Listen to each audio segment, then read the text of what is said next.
Imaginez-vous assis sur un banc d'une petite église un dimanche matin. Le soleil traverse les vitraux colorés, peignant le sol de mosaïques de lumière.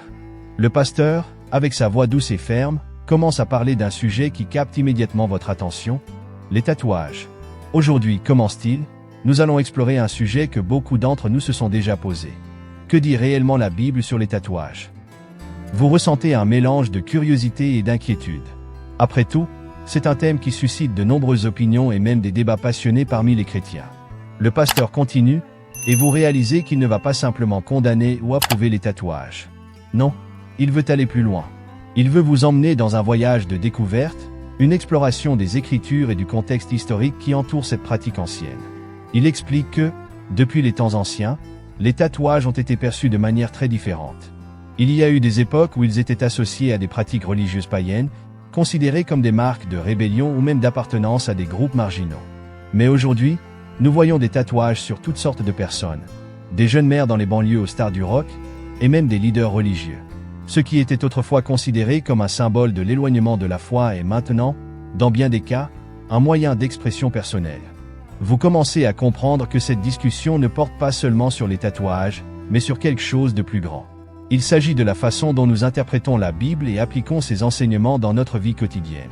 Il s'agit de l'équilibre entre la tradition et le contexte moderne, la foi et la liberté personnelle. Alors que le pasteur continue, il soulève une question intrigante. Mais comprenons-nous vraiment ce que disent les Écritures sur les tatouages, ou suivons-nous simplement ce qu'on nous a toujours dit? Cette question résonne dans votre esprit, provoquant une réflexion profonde. L'Église est silencieuse maintenant. Vous pouvez sentir l'attente dans l'air, comme si tout le monde était sur le point d'embarquer ensemble dans un voyage. Découvrons, dit le pasteur, ce que Dieu veut vraiment nous enseigner sur ce sujet. Préparez-vous pour une discussion qui pourrait changer la façon dont vous voyez les tatouages, et peut-être même votre foi. Vous vous installez sur le banc, curieux, peut-être un peu nerveux. Vous êtes sur le point de commencer un voyage de découverte spirituelle, et qui sait où il vous mènera. Le pasteur poursuit son message, et vous sentez l'atmosphère de l'Église changer à mesure qu'il plonge plus profondément dans le sujet. Pour comprendre ce que la Bible dit sur les tatouages, nous devons remonter le temps, jusqu'aux anciens jours du peuple d'Israël. Il commence à décrire une époque lointaine, une époque de désert et de lois sévères. Le peuple d'Israël venait d'être libéré de l'esclavage en Égypte. Moïse, leur chef choisi par Dieu, les guidait à travers le désert, et c'est pendant cette période que Dieu donna à son peuple une série de lois pour les aider à devenir une nation sainte, distincte des pratiques des nations environnantes. Ces lois, explique le pasteur, étaient détaillées et couvraient tous les aspects de la vie quotidienne, ce qu'il fallait manger, comment s'habiller, comment adorer, et, oui, même ce qu'il fallait faire ou ne pas faire avec leur corps. Il fait une pause, laissant ces mots flotter dans l'air. Puis, il cite Lévitique 19h28. « Vous ne ferez pas d'incision dans votre chair pour un mort, et vous ne vous ferez pas de tatouage. » Pour beaucoup, ce verset semble être une condamnation claire des tatouages. Mais le pasteur nous rappelle que, pour bien comprendre, nous devons considérer le contexte. À cette époque, nous dit-il, beaucoup des peuples entourant Israël pratiquaient des rituels impliquant de marquer leur corps comme une forme de culte aux morts ou à leurs dieux païens. Les tatouages, ainsi que d'autres rituels de modification corporelle, étaient souvent associés à ces pratiques de culte que Dieu considérait comme abominables. Pour le peuple d'Israël, qui était en train de se former en tant que nation sainte, distincte de toutes les autres, ces pratiques étaient interdites. C'était une question d'identité, continue-t-il, une façon de séparer le peuple de Dieu des pratiques païennes qui les entouraient. Les tatouages n'étaient pas seulement des marques sur le corps, ils étaient des symboles d'une alliance avec les dieux païens, d'une vie que Dieu appelait les Israélites à abandonner. Vous ressentez la profondeur de cette révélation. Les tatouages, dans ce contexte, étaient bien plus que de l'art corporel. Ils étaient une déclaration de loyauté, un lien avec des pratiques que Dieu voulait briser pour protéger la pureté et la fidélité de son peuple. Mais alors, le pasteur soulève une autre question provocante. Si ces lois ont été données à un peuple à une époque précise, avec un but précis, comment devons-nous les comprendre aujourd'hui? S'appliquent-elles encore à nous, ou les choses ont-elles changé?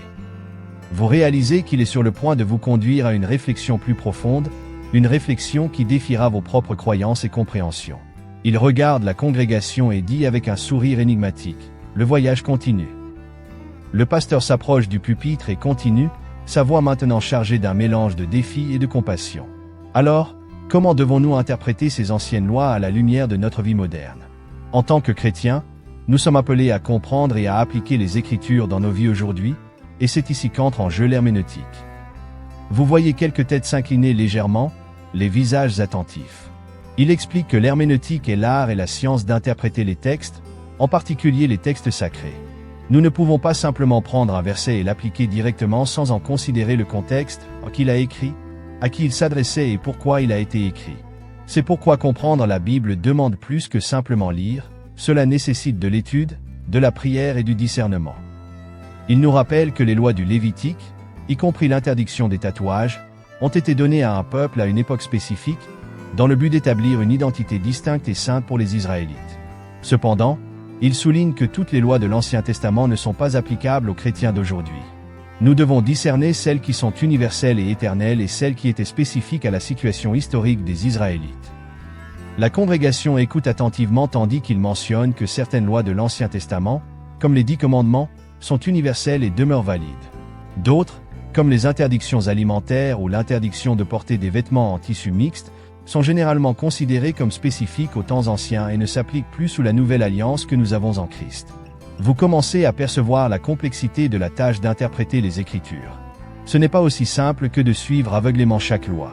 C'est ici, poursuit le pasteur, que nous avons besoin de la sagesse donnée par Dieu et de la direction du Saint-Esprit.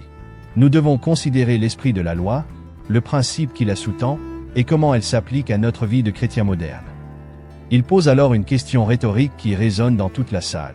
Les tatouages, dans le contexte d'aujourd'hui, représentent-ils encore une pratique qui nous sépare de Dieu, ou peuvent-ils avoir un nouveau sens pour nous? Il marque une pause, laissant la question flotter dans l'air, invitant chacun à une réflexion profonde. L'apôtre Paul nous rappelle, poursuit-il, que nous sommes appelés à la liberté en Christ, mais que cette liberté doit être utilisée pour glorifier Dieu et servir les autres. Vous ressentez le poids de ces mots. La liberté chrétienne n'est pas une invitation à faire tout ce que nous voulons, mais un appel à vivre d'une manière qui honore Dieu. À mesure qu'il parle, vous commencez à comprendre que la question des tatouages est plus qu'une simple discussion sur de l'encre sur la peau. Il s'agit de la façon dont nous vivons notre foi dans le monde d'aujourd'hui, comment nous faisons des choix qui reflètent notre identité en Christ et notre engagement envers Dieu. Le pasteur ferme sa Bible, mais le regard dans ses yeux montre que le voyage est loin d'être terminé. Il y a encore beaucoup à considérer, dit-il avec un sourire. Mais nous en parlerons la prochaine fois. Pour l'instant, réfléchissez à ceci, comment interprétez-vous les Écritures dans votre propre vie? Et comment cela affecte-t-il vos décisions, grandes et petites? Vous sentez l'énergie dans la salle, un mélange d'introspection et d'enthousiasme. Les réponses ne sont pas simples, mais la quête pour les trouver semble plus importante que jamais.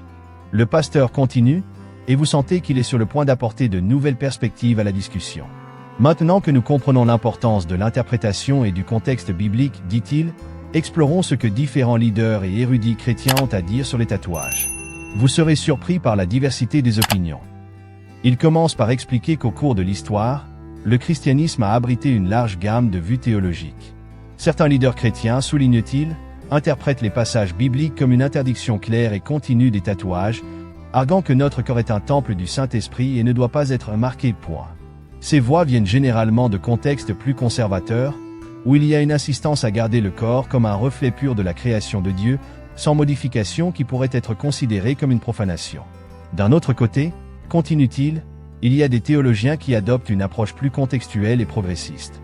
Ces érudits, dit-il, soutiennent que le contexte culturel de l'Ancien Testament est crucial pour comprendre ces interdictions.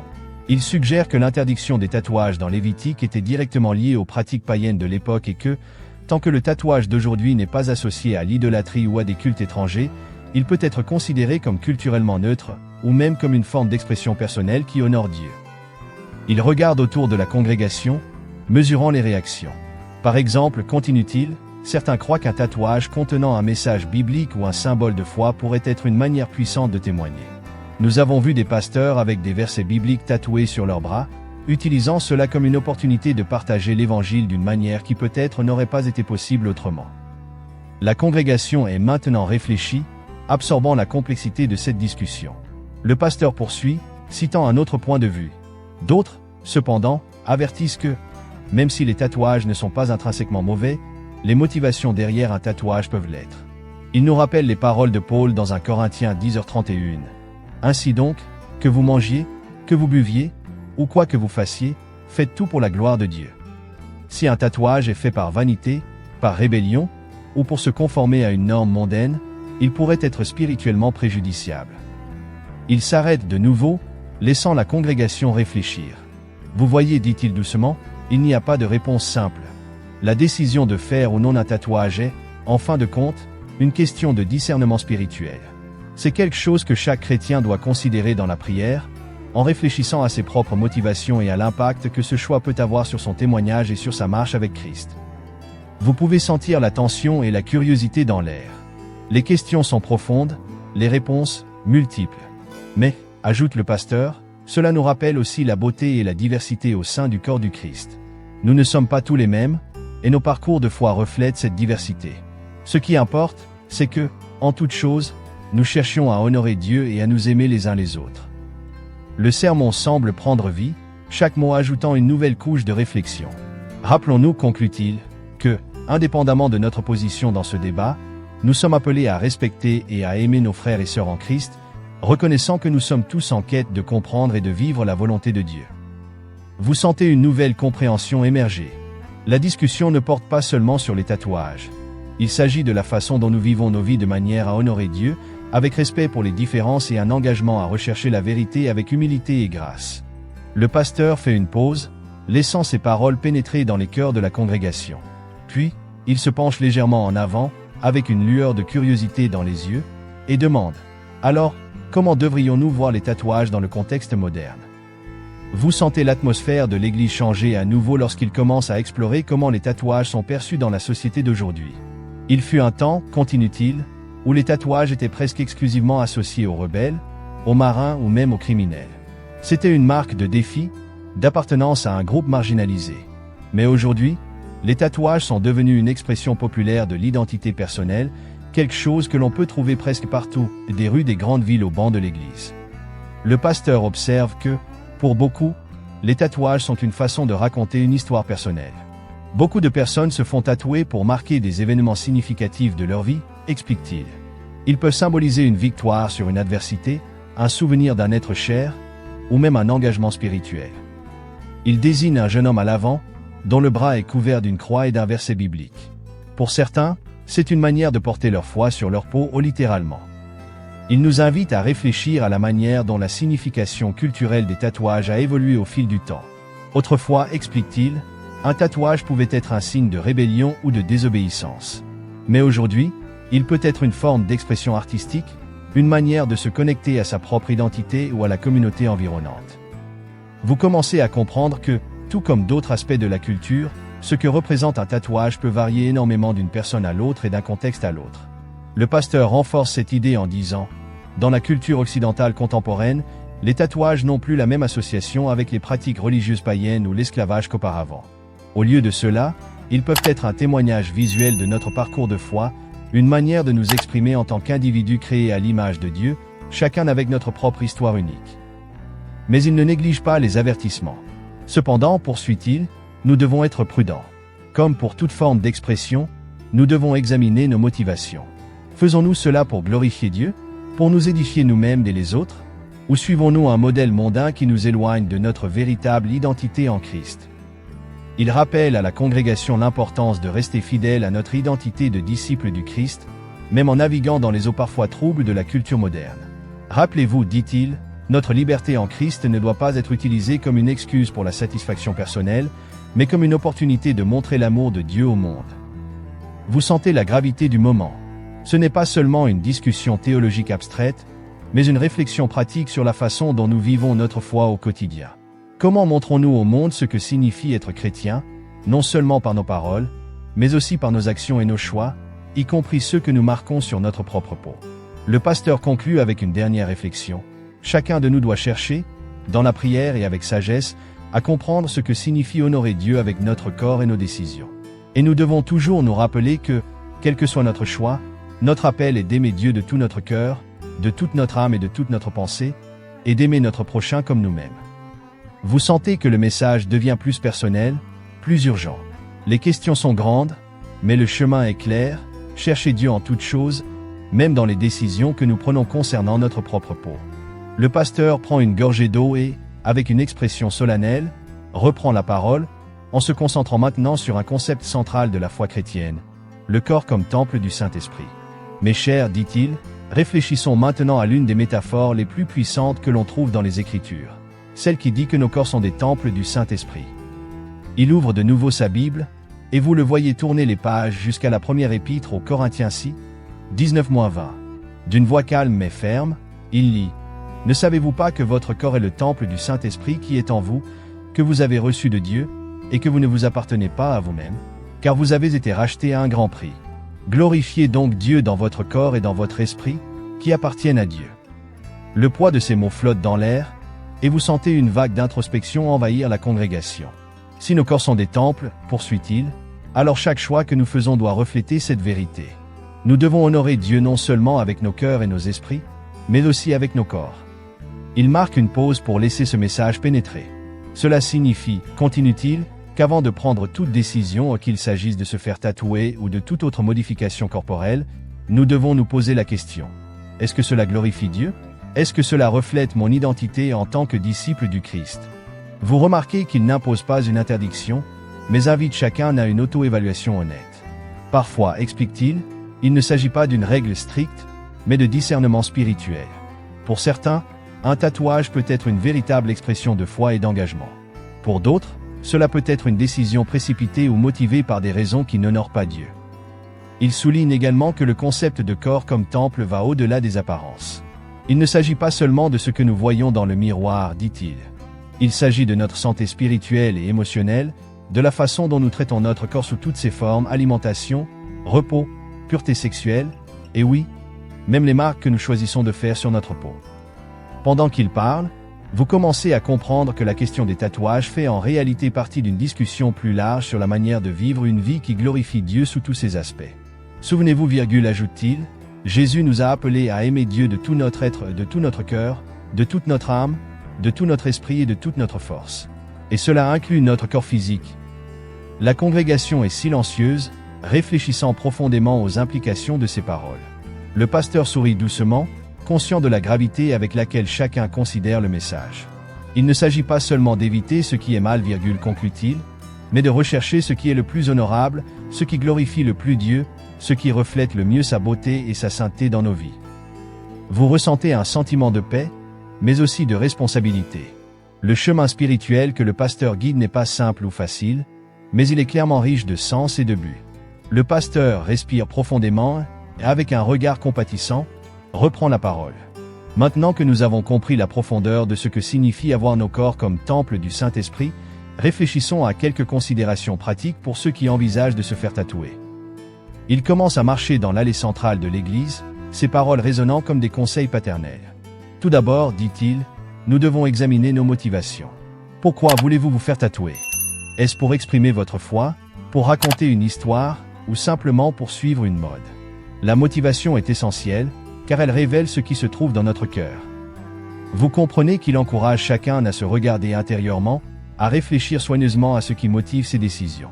Souvenez-vous, poursuit-il, notre désir doit toujours être de glorifier Dieu.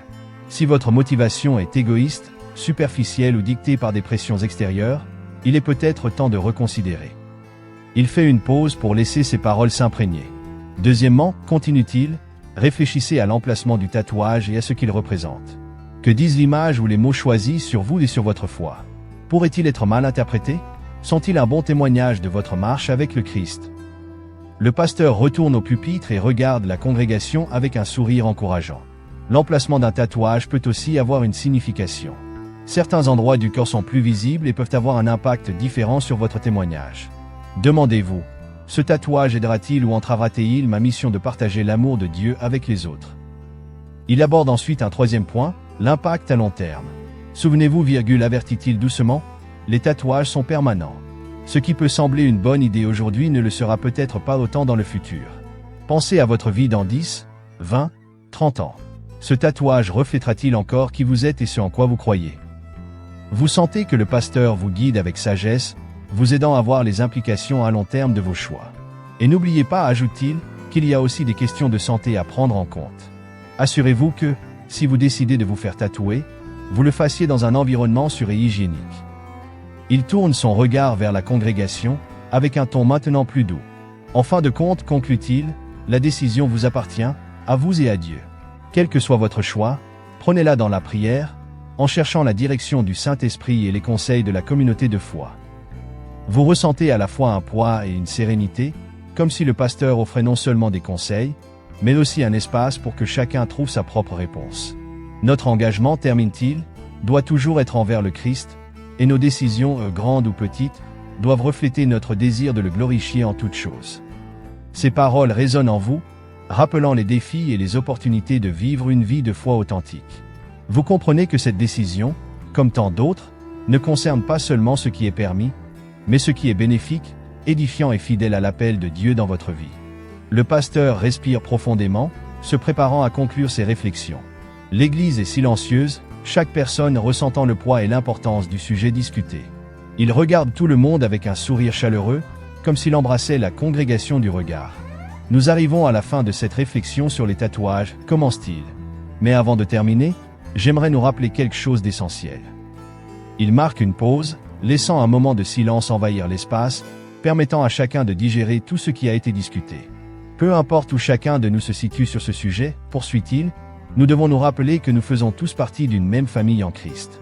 Et en tant que famille, nous sommes appelés à nous aimer, à nous respecter et à nous soutenir les uns les autres. Vous ressentez une chaleur dans votre cœur, un rappel de la beauté de faire partie d'une communauté, de partager une foi commune, même avec toutes les différences et les débats. La vérité est, dit-il, que nous ne serons pas toujours d'accord sur tout. Et c'est normal. Ce qui importe, c'est que dans toute chose, nous cherchions à honorer Dieu et à nous aimer les uns les autres. Le pasteur s'adresse alors directement à chacun, comme s'il vous parlait personnellement. Peut-être que certains d'entre vous ont décidé que les tatouages ne sont pas pour eux. Peut-être que d'autres y voient une forme valide d'expression personnelle et spirituelle. L'essentiel est que nous prenions ces décisions avec sagesse, avec prière, et avec un cœur tourné vers Dieu. Il lève à nouveau la Bible et lit un verset d'Éphésiens 4:3. Efforcez-vous de conserver l'unité de l'esprit par le lien de la paix. Il regarde la congrégation avec une expression de sérénité. Notre mission est de maintenir l'unité du corps de Christ, même dans nos différences. C'est ce qui nous distingue, l'amour que nous avons les uns pour les autres, le respect mutuel et le désir de chercher la vérité ensemble. L'atmosphère dans l'Église semble plus légère maintenant, comme si une sensation de paix était descendue sur tous. Alors, conclut-il, sortons d'ici aujourd'hui non seulement avec plus de connaissances, mais avec un cœur ouvert à ce que Dieu veut nous enseigner à travers nos frères et sœurs. Soyons une communauté qui accueille, qui aime, et qui marche ensemble, cherchant toujours à glorifier Dieu en toutes choses. Il invite tout le monde à un moment de prière.